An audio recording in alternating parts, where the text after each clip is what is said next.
Selamat siang teman-teman dan Ibu Vio. Hari ini Jeje akan mempresentasikan tentang sistem gerak manusia. Teman-teman, tahu tidak, kamu ada beberapa alat gerak pada makhluk hidup. Alat gerak makhluk hidup terdiri dari alat gerak pasif berupa tulang, alat gerak alat gerak aktif berupa otot. Teman-teman, mari dengar penjelasan tulang. Tulang disebut alat gerak pasif dikarenakan tulang tidak bisa bergerak. Untuk bergerak, tulang memerlukan bantuan dari otot. Proses ovokasi disebut proses penumbuhan pada tulang agar menjadi tulang keras. Tulang bisa tumbuh karena zat-zat yang ada pada tulang-tulang. Ini adalah tulang rawan. Tulang rawan banyak mengandung zat perekatnya dan mengandung sedikit zat kapur. Ini adalah tulang keras. Banyak mengandung zat kapur dan mengandung sedikit zat perekat. Tulang pipa. Tulang pipa atau tulang panjang. Tulang pipa berbentuk seperti sebuah pipa oval. Tulang pipi. Tulang pipi adalah tulang yang ada di mukamu. Tulang ini terlihat seperti masker. Banyak orang menyebut tulang ini bagian dari tengkorak. Tulang pendek. Tulang ini disebut pendek karena tulang ini memang pendek. Nah, sekarang kita akan membahas tentang otot. Otot merupakan alat gerak aktif. Saat bergerak, otot melakukan pergerakan yang membantu tulang untuk bergerak agar kita bisa melakukan hal-hal yang disebut kontraksi. Fungsi otot. Fungsi otot adalah menjalankan dan melaksanakan kerja, bantu menggerakkan tulang, menggerakkan jantung dengan otot jantung agar jantung bisa memompa darah ke seluruh tubuh dan ke paru-paru, mengalirkan darah yang ada zat. Otot berdasarkan bentuk dan cara kerjanya. Otot polos. Ciri-cirinya adalah biasanya ada di usus halus. Contoh, menggerakkan lambung yang menyebabkan makanan dihancurkan. Otot jantung. Ciri-ciri otot ini berada di jantung kita. Contoh, otot ini membantu jantung kita untuk memompa darah. Otot lurik. Ciri-ciri otot lurik biasanya ada pada bagian-bagian tangan kita. Contoh, otot lurik membantu kita untuk mengangkat tangan kita. Otot berdasarkan tujuan kerja. Otot antagonis. Otot antagonis adalah otot yang bekerja berlawanan. Contoh, otot tricep dan otot bicep. Otot sinergis. Otot sinergis adalah dua otot yang bekerja secara bersamaan. Contoh, otot yang ada di antara tulang rusuk. Menekuk. Contoh saat kita berolahraga. Macam-macam gerak otot adalah menekuk. Contoh saat kita berolahraga. Menekan. Contoh saat kita memegang sesuatu yang berat. Menaikkan. Contoh saat kita ingin menjawab pertanyaan guru, pasti kita menaikkan tangan kan? Kecuali di sebuah exam, tes atau sesuatu yang harus kita tulis memakaikan tangan kita. Memutar. Contoh saat kita berolahraga, kita biasakan memutar badan kita jauh dekat tubuh. Contoh saat kita masih sisir rambut. Saat kita masih sisir rambut, tangan kita menjauh dari kita punya badan dan pergi ke kepala untuk menyisir rambut kita. Sendi. Nah, teman-teman, ini adalah organ sistem peredaran pada tubuh kita. Sendi peluru, sendi putar, sendi pelana, sendi geser, sendi engsel. Ayo kita menyanyi. Mari kita bernyanyi lagu organ pencernaan manusia. Sekarang bagian kaki ada paling banyak tulang. Marilah dengar. Mari jua ada tulang panggul paha dan juga betis kaki, tulang tempurung ada di kaki, tulang kering jari-jari kaki telapsak, terakhir tulang pergelangan akan ada di kaki. Mari kita belajar baik-baik jiwa saudara itu tulang-tulang di kaki dan lengan. Ada alat gerak manusia di lengan dan kaki. Pertama tulang lengan atas, tulang pengumpul dan hasta. Ada tulang telapak tangan dan pergelangan tangan, jari-jari tangan, itu tulang di lengan. Nah, sekarang kita akan membahas tentang salah satu penyakit dan cara memelihara sistem gerak. Penyakit atau kelainan sistem gerak, atrofis, lordosis, dan kifosis. Cara memelihara organ sistem gerak. Duduk dengan postur baik, tidak bungkuk. Sistem peredaran darah. Nah, teman-teman, inilah organ sistem peredaran darah pada tubuh kita. Aorta, serambi kiri, bilik kiri,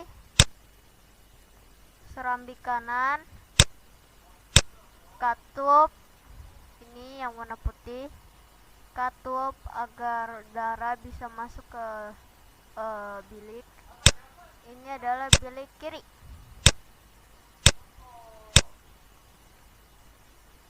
Pembuluh darah terbagi atas 3, yaitu arteri, fungsinya membawa darah ke paru-paru. Ini dia arteri. Kapiler, fungsinya mengalirkan darah ke seluruh tubuh. Ini yang sangat-sangat kecil itu, sangat kecil sekali. Vena, fungsinya mengalirkan darah ke jantung lagi. Ini ke vena, jantung dari hati. Darah, fungsinya adalah membawa oksigen ke seluruh tubuh. Terbagi atas 2 bagian, yaitu plasma darah, berfungsi untuk mengalirkan zat-zat ke seluruh tubuh. Sel-sel darah terbagi 3, yaitu eritrosit, fungsi membawa oksigen ke seluruh tubuh. Sel darah putih fungsinya untuk membunuh kuman jahat. Keping darah fungsinya untuk menutupi luka. Nah, dalam tubuh kita ada 2 jenis peredaran darah, yaitu peredaran darah besar yang melalui seluruh tubuh dan peredaran darah kecil yang hanya ke paru-paru saja. Kedua jenis peredaran darah ini terjadi secara bersamaan saat kamu punya jantung berdetak deg-deg cepat ya. Peredaran darah besar adalah proses darah mengalir ke seluruh tubuh. Sedangkan peredaran darah kecil adalah proses darah mengalir ke paru-paru saja. Inilah proses yang terjadi pada peredaran darah besar. Darah membawa oksigen. Setelah keluar dari jantung, darah akan mengalir kemudian ke seluruh tubuh. Darah mengambil karbon dioksida dari seluruh tubuh, membawa karbon dioksida masuk ke dalam jantung. Darah membawa oksigen dari aorta ke arteri. Darah menukar karbon dioksida dengan oksigen di paru-paru. Darah membawa karbon dioksida ke jantung. Darah kaya karbon dioksida masuk ke paru-paru. Nah, sekarang kita akan membahas tentang salah satu penyakit dan cara memelihara sistem peredaran darah. Penyakit atau kelainan sistem peredaran darah. Terlalu banyak darah sel darah putih, leukemia. Cara memelihara organ sistem peredaran darah. Jagalah kesehatan. Ya, hanya itu. Terima kasih teman-teman telah mendengarkan presentasi sistem gerak dan sistem peredaran darah saya. Selamat siang teman-teman dan Ibu Via. Hari ini Jiji akan mempresentasikan sistem pernapasan. Nah teman-teman, inilah organ sistem pernapasan pada tubuh kita. Pertama adalah rongga hidung, kedua adalah faring, ketiga adalah laring, keempat adalah trakea, kelima adalah bronkus, keenam adalah bronkiolus, dan ketujuh adalah alveolus. Ini terpotong sedikit karena screennya terlalu kecil ya, dan tulisannya dan gambarnya juga lumayan panjang. Nah, ayo kita nyanyikan lagu bersama yuk teman-teman dan Ibu Via. Pernapasan manusia terdiri atas 7 rongga hidung, faring, juga laring, trakea, bronkus, bronkiolus, alveolus. Itu dia alat pernapasan. Pernapasan manusia terdiri atas 7 rongga hidung, faring, juga laring, trakea, bronkus, bronkiolus, alveolus. Itu dia alat pernapasan. Nah, dalam tubuh kita ada 2 jenis pernapasan, yaitu pernapasan dada dan pernapasan perut. Kedua jenis pernapasan ini terjadi secara bersamaan. Pernapasan dada adalah pernapasan yang menggunakan otot antara tulang rusuk, sedangkan pernapasan perut adalah pernapasan yang menggunakan otot pada diafragma. Inilah proses yang terjadi saat kita menghirup udara atau biasa disebut dengan proses inspirasi. Udara akan masuk, karena kalau udara tidak masuk, itu namanya kita tidak bernapas sama sekali. Tulang rusuk dan rongga dada menghirup udara sehingga mengembang. Paru-paru mengembang karena paru-paru juga adalah tempat penghirupan udara. Otot pada diafragma mengecil, bergerak turun sehingga menjadi rata. Udara masuk lagi, pastinya lah tulang rusuk dan rongga dada mengecil sehingga mengepis, paru-paru mengecil, otot diafragma mengembang, bergerak naik sehingga melengkung ke atas. Nah, sekarang kita akan membahas tentang salah satu penyakit dan cara memelihara sistem pernapasan. Ayo yuk. Penyakit atau kelainan sistem pernapasan: tuberkulosis, pneumonia, flu, asma, pleuritis, dan bronkitis. Cara memelihara organ sistem pernapasan: sering berolahraga, tidak merokok, makan makanan bergizi, cuci tangan. Virus corona sebenarnya menyerang sistem pernapasan loh teman-teman dan Ibu Vio. Konsumsi vitamin. Sistem pencernaan: pertama adalah rongga mulut, kedua adalah kelenjar ludah, ketiga adalah kerongkongan, keempat adalah hati, kelima adalah lambung, Keenam adalah kantong empedu. Ketujuh adalah pankreas. Kedelapan adalah usus besar. Kesembilan yaitu usus halus. Setelah itu rektum dan pembuangan terakhir manusia yaitu anus. Kita menyanyi lagi. Organ pencernaannya kita ada mulut, kelenjar saliva, esofagus, lambung, pankreas, liver juga kantung, empedu, duodenum, ileum, jejunum, cecum, kolom dan rektum. Paling akhir ada anus, pembuangan akhir manusia. Organ pencernaannya kita ada mulut, kelenjar saliva, esofagus, lambung, pankreas, liver juga kantong, empedu, duodenum, ileum, jejunum, cecum, kolon dan rektum. Paling akhir ada anus, pembuangan akhir manusia. Mulut, penjelasannya. Fungsinya adalah mengunyah dan berbicaralah pastinya. Ini saya saja waktu sedang mempresentasikan, sedang berbicara. Dan tadi sebelum saya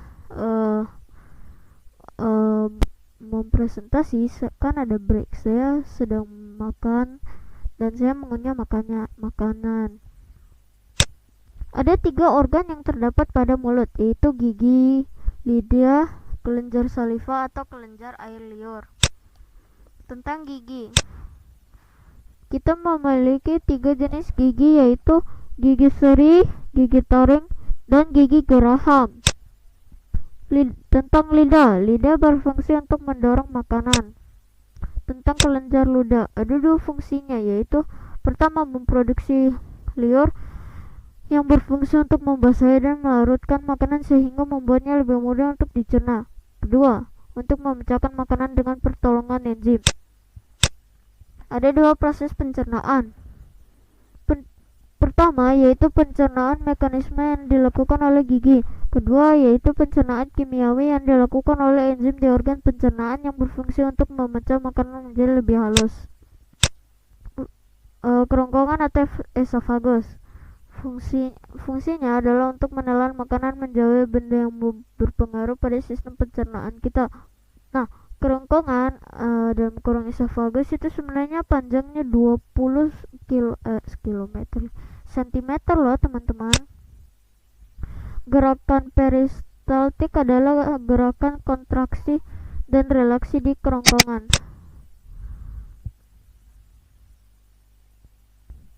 Fungsinya adalah untuk menyimpan makanan dan memisahkan makanan yang berpengaruh pada tubuh kita.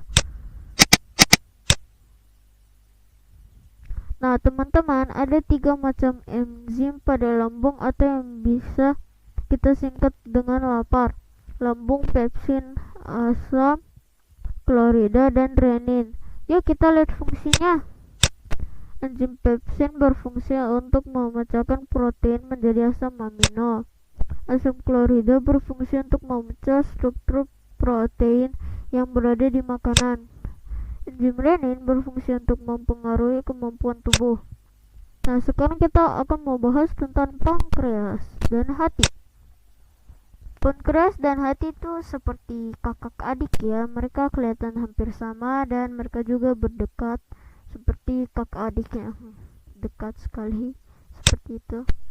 Fungsi pankreas ada 2, yaitu memproduksi enzim pencernaan dan memproduksi hormon. Nah, fungsi hati ada 3, yaitu melawan racun, mengatur komposisi, menghasilkan enzim lipase, memecahkan lemak menjadi asam lemak dan gliserol. Nah, masih semangat? Setelah ini kita akan membahas usus halus. Nah, inilah usus halus. Kita ada 3 bagian, yaitu lambung, usus halus, dan usus besar. Apa yang terjadi di usus 12 jari atau duodenum kita? Di organ ini terjadi pencernaan secara kimiawi oleh getah-getah pencernaan, yaitu getah empedu dan eh, getah getah empedu. Getah empedu dihasilkan di hati dan memiliki fungsi untuk membantu penyerapan lemak ke tubuh dan membantu kerja hati. Nah, pada getah pankreas kita terdapat 3 enzim, yaitu disingkat dengan trial, tripsin, amilase, dan lipase. Tri A li tri tri A L ya trial, tripsin, amilase, dan lipase. Enzim tripsin berfungsi untuk mengubah peptid menjadi asam amino.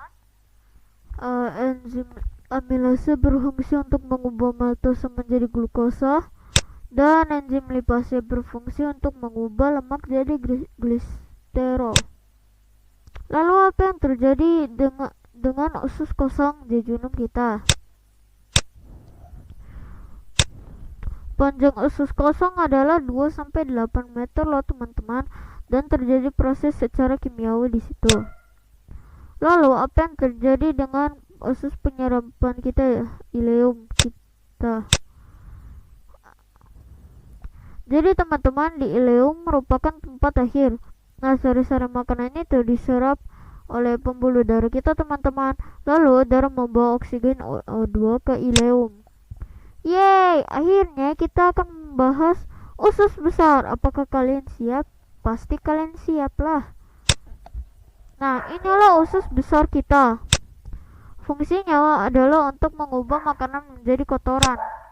Oh ya, ampas makanan dibusukkan oleh bakteri Escherichia coli. Nah, inilah usus besar. Ada 4 bagian: cecum, colon atau traversum, colon ascendens, rectum, usus buntu, dan colon descendens. Nah, apa fungsi cecum? Fungsi cecum adalah untuk menyerap sisa air dan garam. Fungsi kolon, apa itu fungsi kolon? Fungsi kolon adalah untuk menyerap air dari feses. Nah, apa itu fungsi rektum?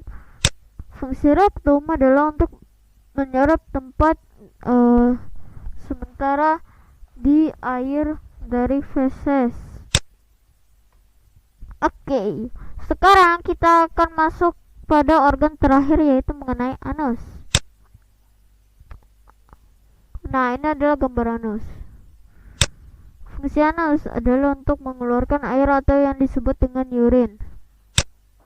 Nah, sekarang kita akan membahas tentang salah satu penyakit dan cara memelihara sistem pencernaan. Penyakit atau kelainan sistem pencernaan: diare, usir, konstipasi. Makan makanan bergizi, berolahraga, konsumsikan vitamin teman-teman. Jadi kalau kalian tidak mau sakit ya jangan makan makanan yang tidak sehat sih. Terima kasih teman-teman dan Ibu Vio telah mendengarkan dan melihat presentasi sumatif IPA saya.